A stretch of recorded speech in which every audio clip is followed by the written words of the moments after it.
Hello, Savannah. Hello, hello, hello, and welcome to another edition of Candidly Kesha. Tonight is all about Susie King Taylor. I am so happy to be joined by one of our local historians, the Gullah Geechee Queen herself, Miss Pat Gunn. And she is sharing with me and all of Savannah advocates who have been working alongside her to rename Calhoun Square and the name designation they have selected, in that they have been working toward this effort in excess of nearly 2 years, I believe. And you can correct me on the exact time there, Miss Peggy Hillary and Mr. Mark Henley.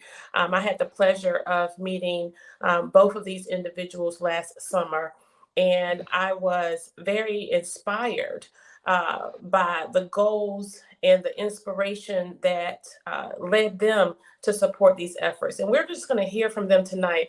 But more importantly, we want you to know, understand, and hear about some of the dynamics that are associated with the removal of Calhoun Square, but more importantly, with the renaming option that we now have to go through with regard to the city of Savannah. Some interesting maneuvering there, and we need your help. We need your help. So we want you to listen in closely and learn how you will be able to help us rename Calhoun Square the Susie King Taylor Square. And so, without further ado, Ms. Gunn, I want you to walk us through the formation of the activist group to rename Calhoun Square, why that was important to you and these individuals. And as we go forward, just add any of the elements that you'd like to share with us tonight. Thank you so much, Alderwoman Carter. We want to just thank you so much for the opportunity to come. And so the coalition members and I are just honored and humbled and ready to go to phase 2. So we have been working on this coalition formation for the past 2.5 years for the purposes of renaming Calhoun Square. It actually started out under my tour company. Someone came to me and had gone on a ghost tour and basically said that someone discussed that there were burial grounds down at Calhoun and Whitfield Squares. Why don't you go down there and check it out? And I did, and we found out that there were burials there.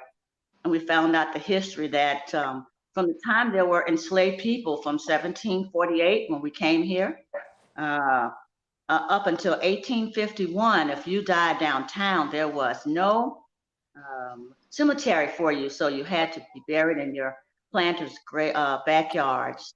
And so fast forward in 1853, they started Log Road South, and the gentleman who contracted to do the transfer of the bodies only transferred a few bodies and left hundreds there. And so lo and behold, you have George Whitfield, which is where the Negro cemetery is. And then you have John C. Calhoun, where the Stranger Cemetery is. So we initially made the application 2.5 years ago to remove both of those names. We wanted one to be named in honor of Susie King Taylor, and we wanted the second one to be named to Sankofa Square, which represents love in the Adinkra symbols.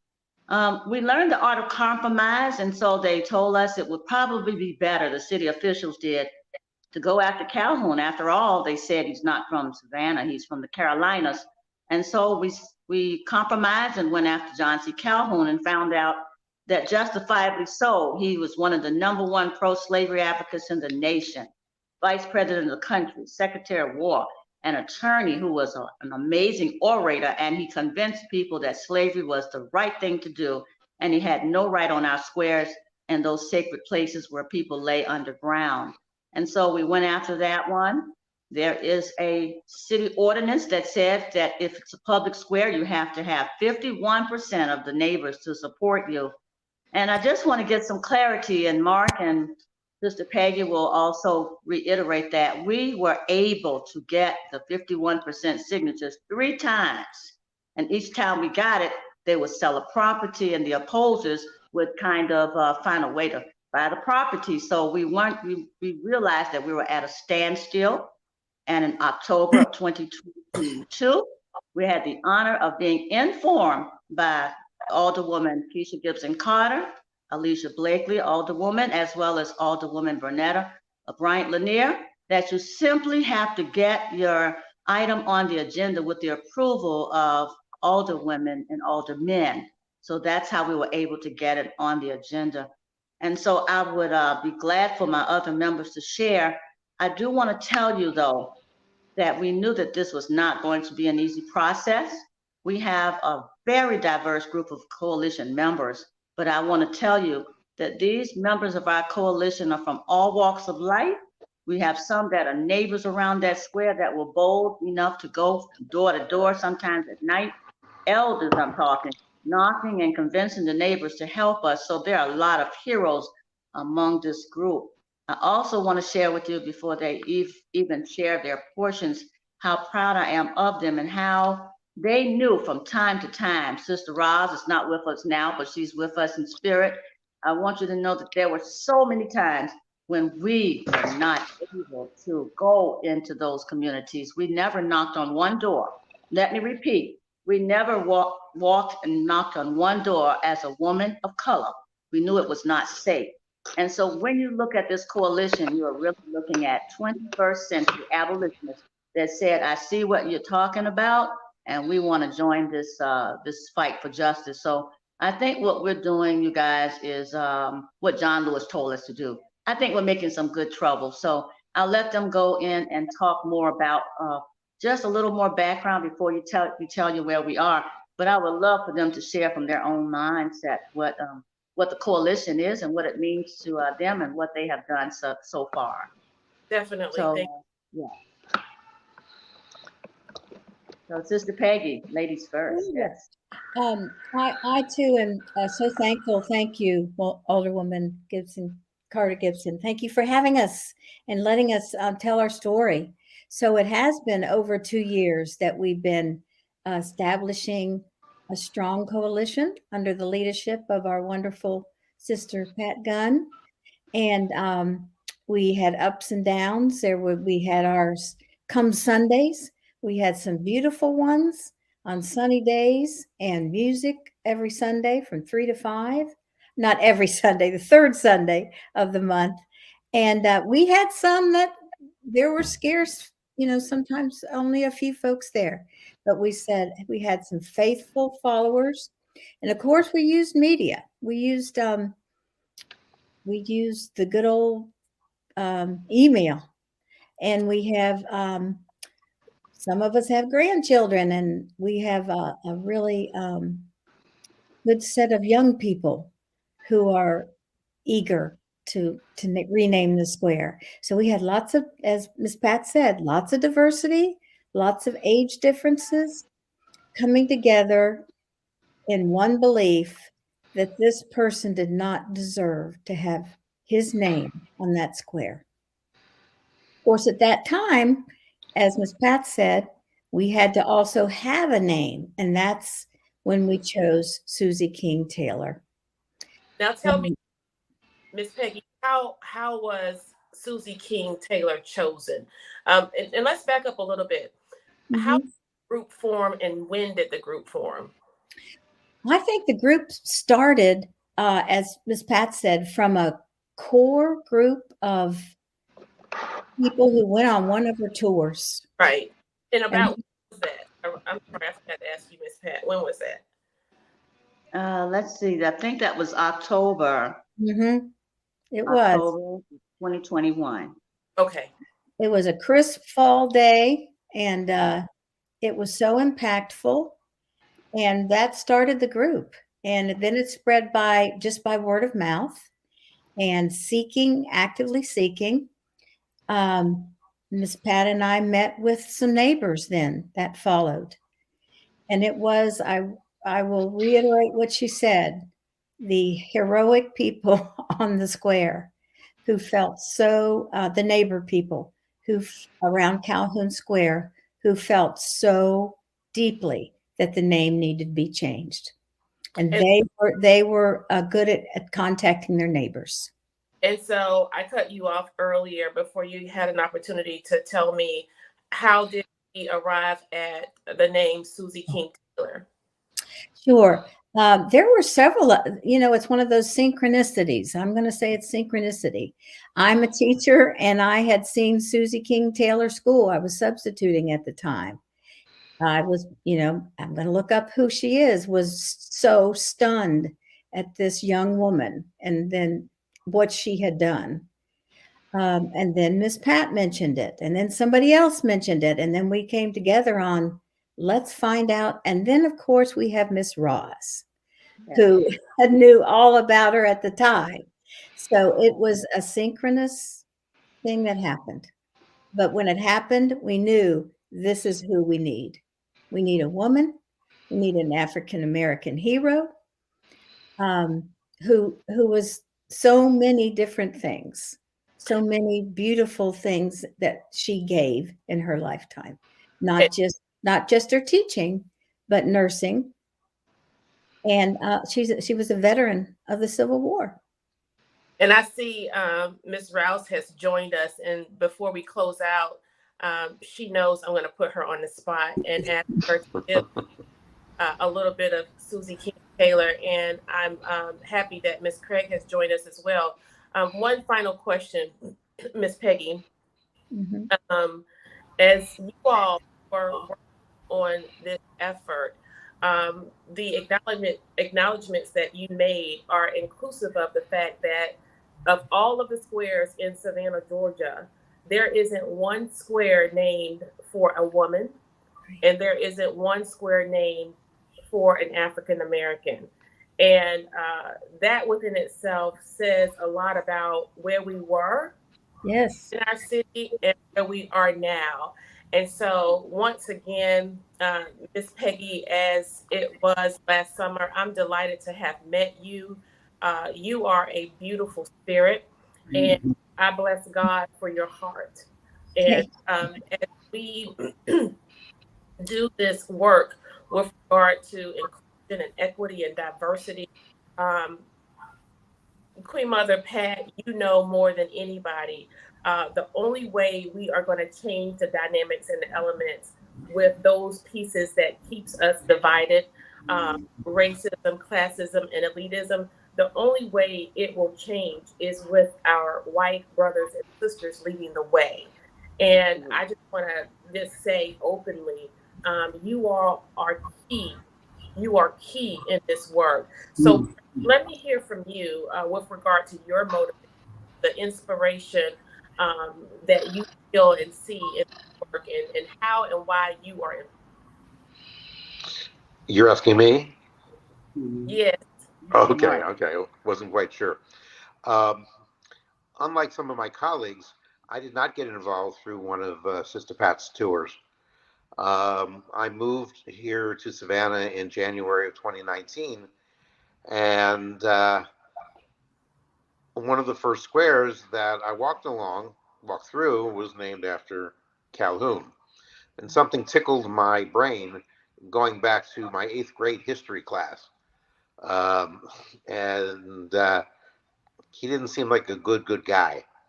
So, and I just sort of put it in the background. I was moving and making a life here. When the pandemic started, I had more time on my hands, and I just felt this, I don't know, an itch, you might call it, but something was wrong. And so I did a modern day version of letting my fingers do the walking. I looked online to see if there was any kind of a movement to get the Calhoun Square name changed. And that's where I came across a listing for underground tours of Savannah. I called, and about an hour and a half later, Sister Pat called me, and we've been at this ever since. Wow. Just that simple. And so it's that simple. And so when we, I think I first connected with you all, what was the event or the activity behind City Hall? That was a gathering. Was it celebrating Susie King Taylor's birthday? Yes. Okay. Yes. And so subsequent to that, we then met again in one of the squares downtown. And as I stated, I was just inspired that you all were at the table. and willing to take lead roles in this work. And before we go to Sister Roz and then Queen Mother Pat, I'm going to come back to you again. You know, I'm one that just likes to get it done, right?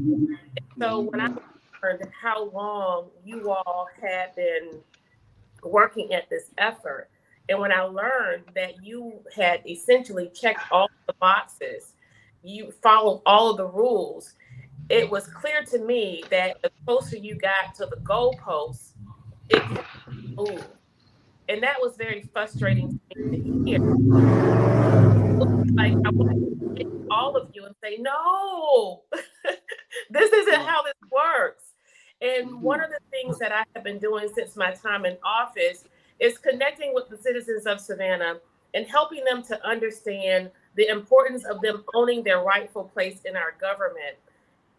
Specifically, recognizing that we are living in a time, space, and place where the citizens of Savannah, or for that matter, you should not ask politicians for what you want, tell politicians what you want, or beg them for to meet your needs.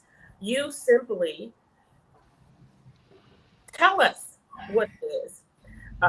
In today's time, it is more important for us to become citizen-led. It is very important for us to become citizen-led when we are very passionate about causes, when we are very passionate about issues. And so when I connected with you, I knew that it would be a monumental feat to get this issue and this item to see the light of day, just because of the controversial nature of it. But I also knew that it was going to take an orchestrated effort. We wanted you to, the thing that was so exciting about the group was that you'd already done the work. You'd already done the work. And it was just one more step that you needed. And that step included just having your voice heard openly on council. And that's what the democratic process is all about. And you did that. We have not been successful individually getting items on the agenda. But what I want people to know, this is really important. What I want you to know, just as the coaches, just as the Susie King Taylor group, what we want you to do is to mobilize, engage, and form a collective voice around whatever the issue is. You contact the city manager, the mayor, and your district representatives, and your at-large representatives, and you tell us in writing what it is that you want. And I promise you, you will not be ignored. You will not be turned away. So it's not so much about playing the old political game, Queen Mother Pat. It's about changing the game. And the only way those games can be changed is through education and information. It's the same thing you all did with the identification of who Calhoun was and who Susie King Taylor is. And so this is the spirit that we want to continue throughout the city of Savannah with every issue that the citizens of this city have, because everybody's interests matter here. And so, Mr. Craig, thank you so much for joining us. I just want to hear from you what your involvement has been. I'm going to go back to Sister Pat because she's just so good at capturing everybody's thoughts and pulling it all together. And then we're also going to talk about where we are in the process of the renaming and what it is that the citizens of Savannah have been asked to do in terms of that name change. And then Sister Roz, you can close us out. Ms. Craig, welcome. Thank you so much. I know I've met you in person before, and it's delightful to see you tonight. Yes, ma'am. Well, my involvement stems from the privilege of having met these two ladies through my organization, the Truth Telling Project. We just scooped them up awfully quickly because of learning very fast that they are they're bullhorns for the truth and for reconciliation, healing, repair in the community. And so are we. And I notice about these two, about Queen Mother Pat, about Queen Mother Roz here. Their colleague, I'm privileged to call them colleagues, also dear friends, but I admire their work over a long stretch of time immensely. They're so relentless. They're pioneering. I mean, I'm sitting right next to Savannah's own Susie King Taylor. So, we'll know them for quite a while and just continue the good work, the good trouble from where we are. I'm from Connecticut, but because of these two community leaders, the Truth Telling Project is at their back, and we're seeking to support the work of this strong advocacy in whatever ways that we can. So that brings me here. But again, really good to see you. Well, thank you so much. Is there any information where our viewers can find out more about your work that you want to share with us tonight? Please, if you were to visit thetruhtellingproject.org, you'll learn all about us. We're also all over social media across platforms, the Facebook, Twitter, Instagram, and LinkedIn. Yes. Well, as I stated earlier, and I'm so serious and passionate about the thought that we have our white sisters and brothers joining this effort and helping to lead it is what matters most. And it is really truly the only way we are going to impact any real change in this nation, in our state, and in our city with regard to race relations and issues related to those dynamics to hold us and keep us divided. So thank you for your courage and thank you for your heart. And may God continue to bless your work. Sister Pat, I want you to tie this all up for us. And Peggy and Mark, if you have anything pressing that you want to say before we close, certainly you chime in. But we don't want to miss this opportunity to tell individuals about how we need them to help and where they can go. It's some interesting maneuvering, is all I'm going to say. Just as easy as we voted to remove the name Calhoun from the square during our city council meeting, we could have easily at that time also voted to rename that square in honor of your nearly 2 years work and in honor of her work and her life. But here we are once again, Sister Pat. Well, our beloved Dr. King always talked about that moral arc that bends towards justice. And we really believe that it has been a journey, but it's been also a journey of us becoming a village. So when I say that these are coalition members that are 21st century abolitionists, I really mean that. I mean that the theater of war that came in with Brian Doziers from New York and the NPR On Being Project that put together Antigone and Savannah.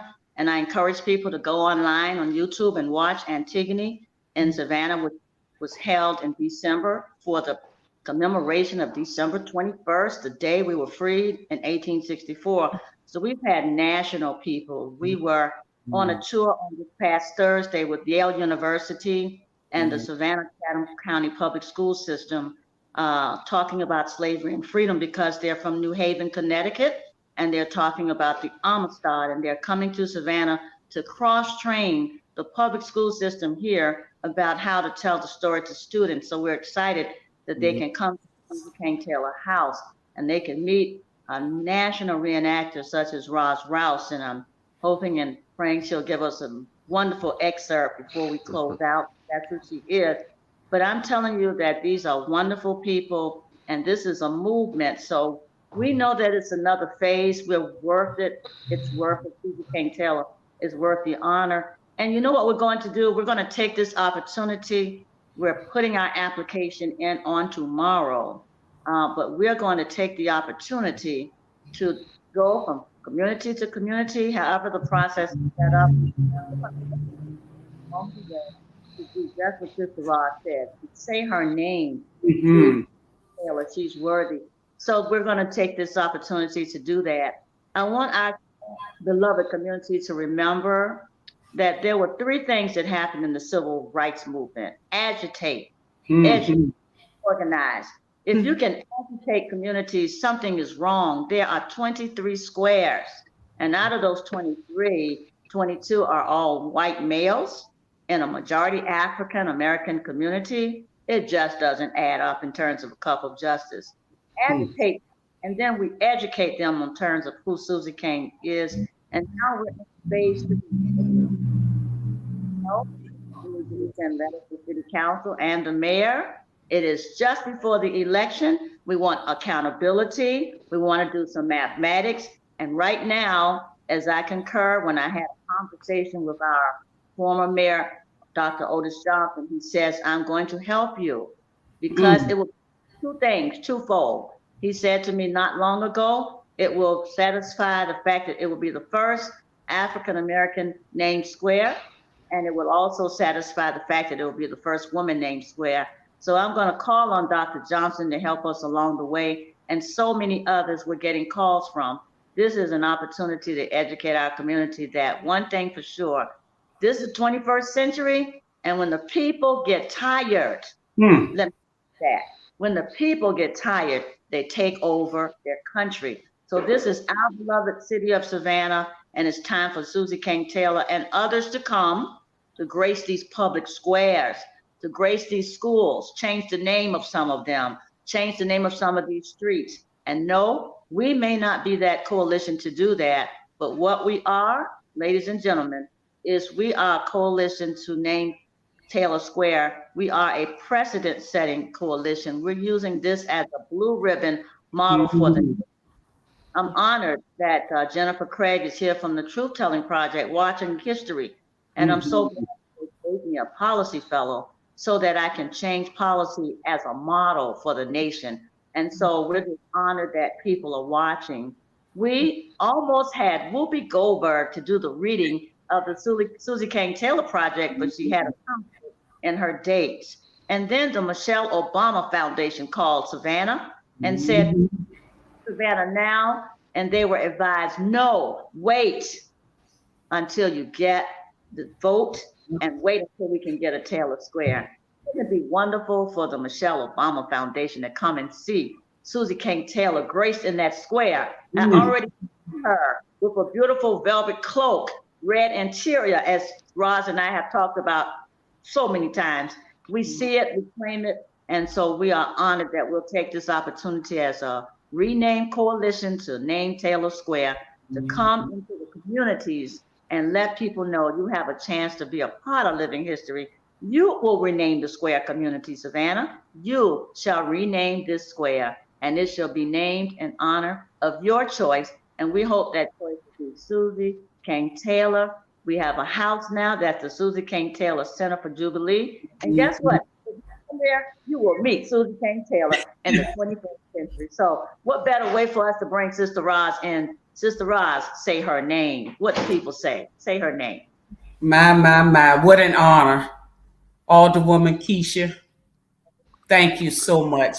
My coalition, family, and friends, it has just been an honor. The last 2 years, we've been fighting and praying and just not giving up. And like Sister Pat said, we just want to educate Savannah, start in our local community, who she be, who she was, what she did.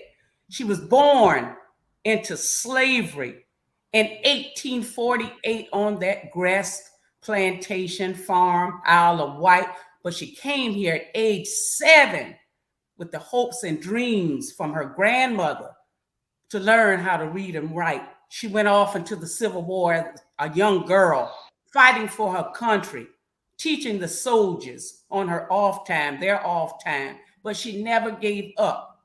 She served with dignity and pride. She was a veteran, came back to Savannah, her second beloved home, opened up the South Broad Elementary School, teaching the children and the adults. She put all of her hard work into this beloved second home and community. Savannah, it's past time.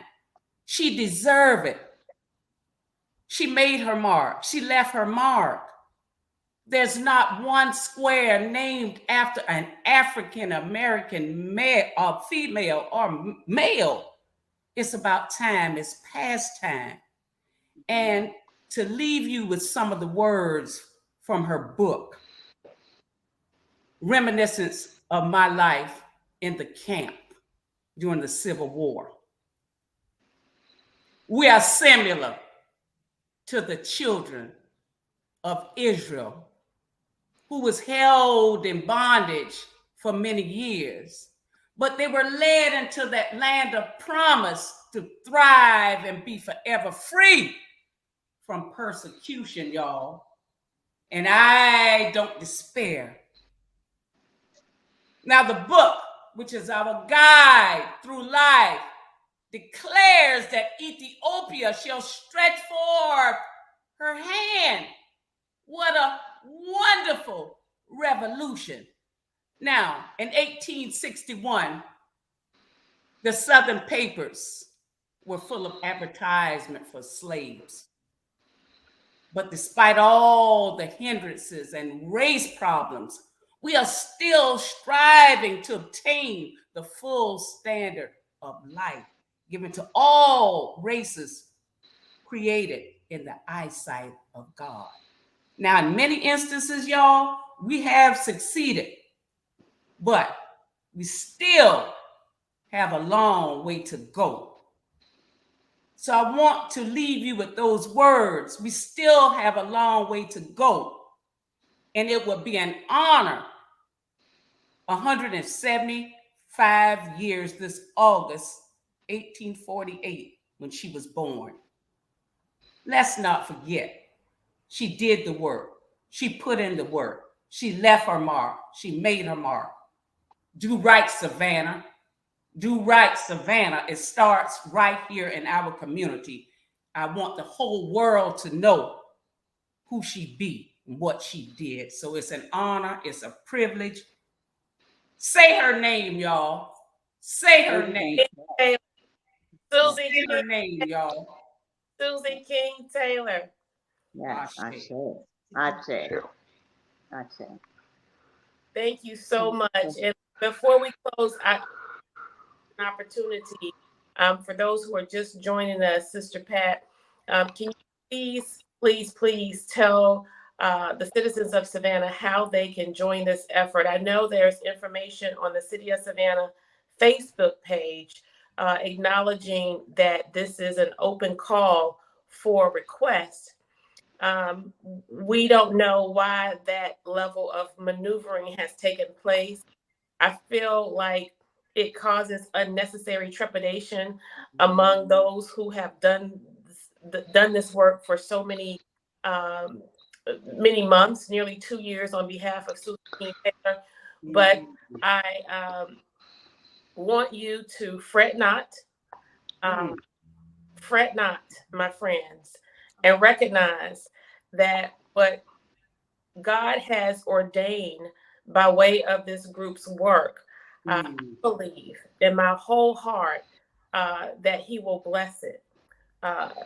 Just as we saw the name come down, we will see her name go up. Sister Pat? Yes, so I want to thank the City Council and the Mayor for the 9-0 vote on November 10th. And I remember when the vote went down, the voice says, we are now entering the opportunity to have conversations about slavery and freedom. And so here's where we are, Savannah. We are in living history and the world is watching. We have a website, centerforjubilee.com. And on that website is a petition. We ask that you please sign it. There's also information that we're placing there so you can have contact names, emails, phone numbers for every council man and woman, alderwoman and aldermen, as well as the mayor's office, as well as the clerk of council. We want every call, every letter to be logged in so that on the day when the vote is taken as before, they can have the numbers. So we want Savannah to show up and show out for Susie Taylor. We have T-shirts. We're having forums. If someone wants us to come and talk to them about Susie King Taylor and the importance, we will do that. We have children and parents from the Susie King Taylor Community Center that's always been engaged with us in the public sector coming out. So we welcome the opportunity to talk to schools and children, of course. And we just want people to know that this is an opportunity for us to create legacy as an entire community. We can do this. And so that's where we are. The website again is the centerforjubilee.com. I also want to say a very special thank you to our pro bono attorney, Max Hess. He's a civil rights attorney and world renowned, and he has been with us every step of the way, and so many others across the country. But thank you, Max Hess. He's in California now on the road, but we thank him. I want to thank the co-chairs, Sister Rouse and Sister Peggy Hillary. I want to thank Mark Henley. He's our co-person in terms of the voice and the spokesperson. And we have so many more, Father Jamie, Dan, Linda Deloach, Gwen Glover. I can just go on and on. I don't want to leave anybody out, but I also want to protect those that have been with us along the road. So I want to just say thank you, Alderwoman, for what you have done. I want to say shout out to the other two sister Alderwomen who helped us push this down the road. You are the ones that enlightened us, and we did everything you told us to do so we can get before the council and the people said yes. 9-0 is what we want. One more time, it's up to the city's leadership. We shall see, but we're going to do our due diligence, and we're patient because the Bible says, be anxious about nothing. And so we're just going through the process as vessels that have been chosen for this work. And I want everybody who's listening to please, as Sister Roz and I say all the time, pray the strength of this work, of all these people that you see that have helped us along the way. If it were not, as I close out what I have to say, I want you to remember this. You can never tell the story of slavery and freedom without putting everybody in the pot. If it were not for the bravery of the abolitionists, instead of slavery being over in 1864, it may have been 1964. So you must understand that it is the heart and not the hue, and we can do this collectively. I believe that with all my heart and soul. The train has left the station, y'all. We need y'all to get on board and help us say her name. Thank you so much, Alderwoman. Thank you. Thank you so much. Just a few reminders. Yes, thank you. Know that the Jubilee Center is located at the corner of MLK and Montgomery Street, and I am long overdue for a visit. I want to also recognize Brother Randy and his voice in the work as well. I know there are so many names floating around, but I recognize that he is a strong vocalist, and we thank God for his gift that he has given. And then, Queen Mother Pat, we now have the Yamacross Square, the newer square. And the reason I bring that up is because tomorrow at 5:30, my colleague in community, not crime, but my colleague in community, will be supporting her in her effort to become re-elected as the Alderwoman for Post 2 of the City of Savannah. Alderwoman Alicia Miller Blakely will be making her formal announcement at 5:30 p.m. at Yamacross Square off of Bay Street. And so it's the square right in front of First Bryan Church. She has invited the entire city of Savannah to come out and support her efforts and to hear from her and many other speakers about why this next election is so very important. Again, as we close, I want to thank you all for joining me. This will not be the last time. I want us to come on one more time before we close out this opportunity, because we want to galvanize as many people as possible. And we want to show Savannah. We want to show Savannah, and we want to show other advocacy groups and who have an issue. We want you to know that what matters to you matter to me. And when you form a collective voice, engage, and take that voice to City Hall, action happens. That's when action happens.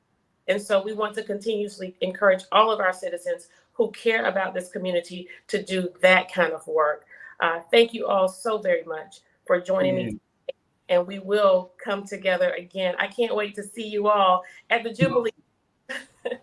That's right. Come on. We'll be waiting for you. Tomorrow. We will see some of you tomorrow as well.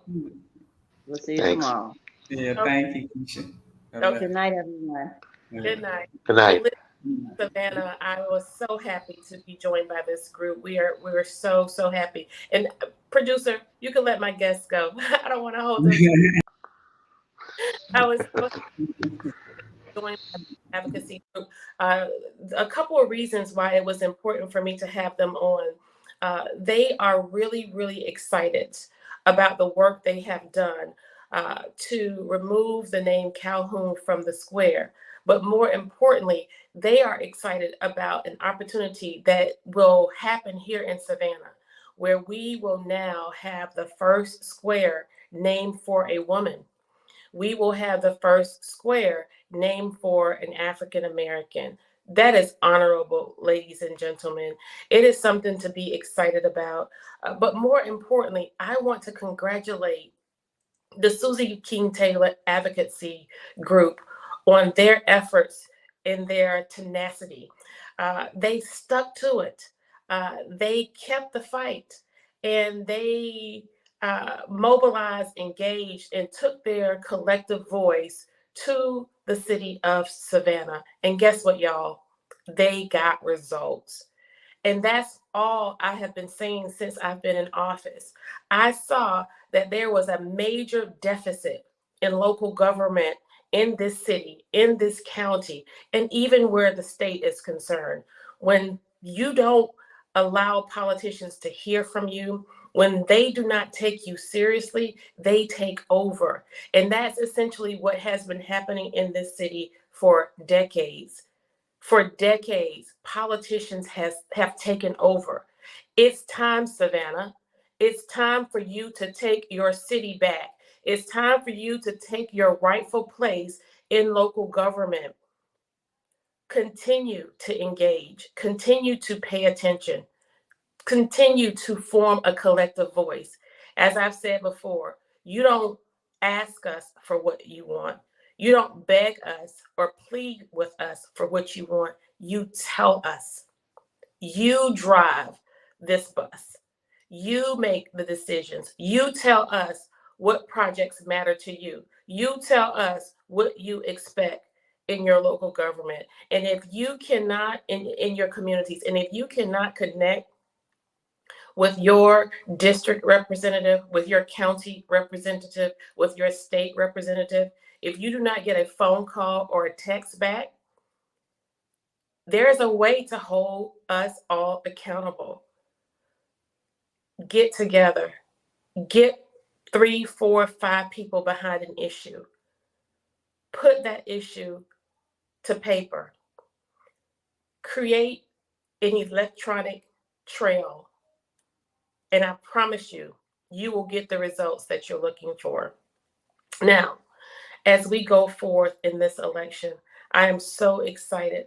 I'm so excited to continue the work that I set out to do when I ran for office in 2019 and subsequently was sworn in 2020. In 2019, I ran on a platform of advocacy, accountability, accessibility, and transparency. We also acknowledge our intent to educate. And that educate was not about the birds and the bees or science and math. That education was about information. The information that I was privy to under the Gold Dome, we wanted to bring that into your homes. And that's exactly what we have done. Advocacy, we wanted to raise those issues that were important to you. We wanted to be your voice at City Hall. We have done that. Accessibility, it was my goal and my intent to expand my experience under the Gold Dome into your communities, visiting you at events, activities, and functions, and at your community centers, and for some of you, even in your homes. That's the kind of accessibility and the level of accessibility that you want and that you need from your elected officials. Transparency, oh my God, transparency and accountability. No one will ever question my intent and my desire to hold this government accountable. Wasteful spending has been the order of the day within this administration. From the abuse of city time to city resources, if we were to share those opportunities with the citizens of Savannah and invest more in opportunities where we have to free and rid our streets from vagrant elements, provide more support for our police department, help with individuals really and truly who are struggling in our community in terms of what they are facing as a result of forced displacement and not being able to pay their utilities. What we want to do is we want to give this city back to the citizens of Savannah. If the majority on this council had the audacity to raise your property taxes for 2 of the 3 years that we've been in office, at least they can provide a way where you can afford to stay here and enjoy the amenities that you pay for. Right now, our millage rate is among the highest in the entire state of Georgia. Savannah generates the most revenue for this state, only second to Atlanta. But the citizens of Savannah, the people who were born here, live here, grew up here, raised here, married here, are now challenged and struggling with actually living here. Savannah, it's time. The game is over. We are running a race. We are running a race to give again. We are running a race to serve again.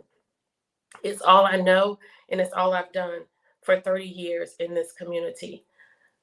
We're not going to be concerned with the naysayers, but what we will do is what we have been doing for nearly 30 years now in this community. We're going to give Savannah our best, and we're going to do it with a great deal of passion and commitment. And so, as I close, I want to say I will phrase it like this. I want to say to Savannah's opponent, run a decent race, run a fair race, and at the end of the day, the best woman will win. But what we will not do is engage in nasty politics. Right now, I want the citizens of Savannah to know that I am and have never been anybody's victim. But what I will do, if people are bold enough and big enough and brave enough to do things to me, we're going to share it. And so what I'm sharing now has been captured in a police report. So we have acknowledged that issues related to our signage program that we now have going in the city of Savannah for the campaign to elect Kesha Gibson Carter as the 68th mayor has been tampered with. More to the point that I am concerned with is the fact that Savannah's opponent is now using the resources as well as the opportunities where power and authority is concerned through staffers of the city of Savannah to carry out some of this handiwork. And so I want to apologize to those citizens of Savannah who have allowed me to put my signs on their private property, who have received citations from our code compliance office, or for those people who are acquainted or friends with the opponent, Savannah's opponent, and who have been treated unkindly or threatened in some type of way. It's not necessary. It's not fair. But I want you to know that that's the level of tyranny, and that's the kind of behavior that we have been subjected to for the greater deal of our time on council. And it's really sad. And so while I am used to it and somewhat numb to it. I don't expect for the citizens of Savannah to suffer at the hands of this individual. Okay, we're going to do what we have to do in November of 2023. On November 7th, I will stand, and it will be the headline that Kesha Gibson Carter is the clear winner of the mayoral race in November of 2023, right? We're going to do it right out of the gate. We're going all the way, all gas, no brakes, no runoff. We got this. And so the best that I can say to Savannah's opponent is just to enjoy the ride, enjoy the opportunity to bid farewell to the people along the way on the campaign trail. Let us run this race. Let's be fair. Let's be adults about it and get on with the business of Savannah. Okay? That's that part.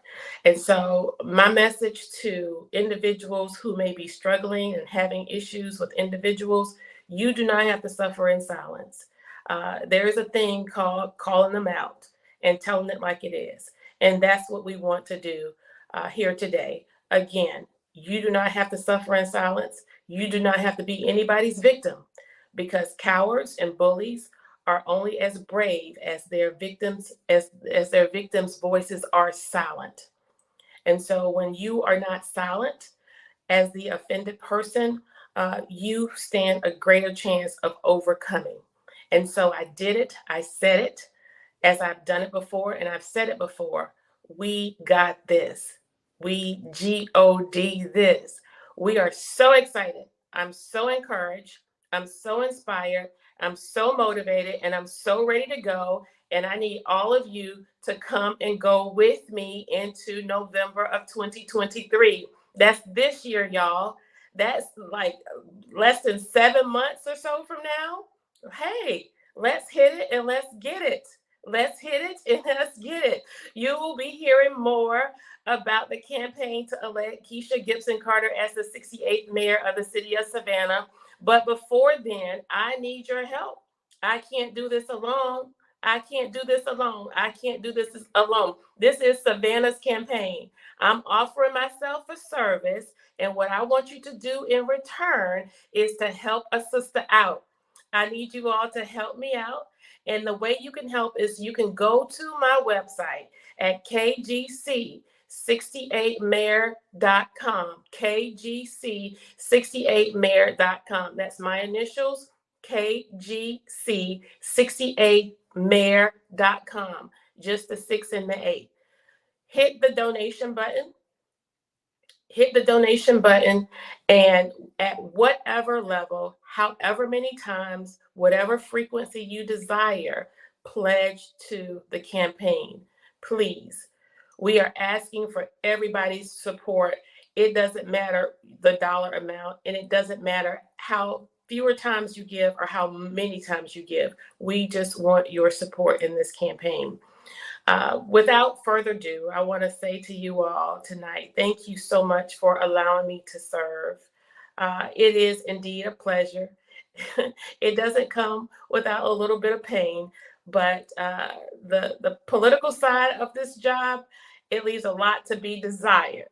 But the servant part of the job, it just drives me and it fuels me like nothing else. And so I want you to help honor the sacrifice that we have made on behalf of my family by providing support to us. And we appreciate you for it. Again, that's kgc68mayor.com, kgc68mayor.com. Thank you so much, Savannah. We really appreciate you. And also on the site, there are volunteer opportunities. There's a volunteer tab. You could tell me as we rev up the engine for the campaign. There's a tab where you can go and sign on to be volunteers at various levels. In addition to that, you can also read more about my background, my experience, and see my beautiful family. Listen, and you might see your picture in my photo gallery I have there. We're still uploading some pictures. So it's a cool website. I want to thank Miss Koya for all of her work and support and helping me out with that as well. Listen, thank you all, Savannah, thank you all so much for all you do to support me. What are you saying, Ivan? It's time for the people to drive the bus. Heaven knows the special interest groups have been doing it. Yes, and they have been driving way too fast and leaving too many people who are standing there waiting to get on the bus, and they're just running them by. Hello, Malvise. We got to do lunch again soon, sir. Listen, thank you all so very much. I appreciate you all for tuning in and for your faithful fellowship of Candidly Kesha. Thank you so much. Good night, Savannah, and I love you.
like that.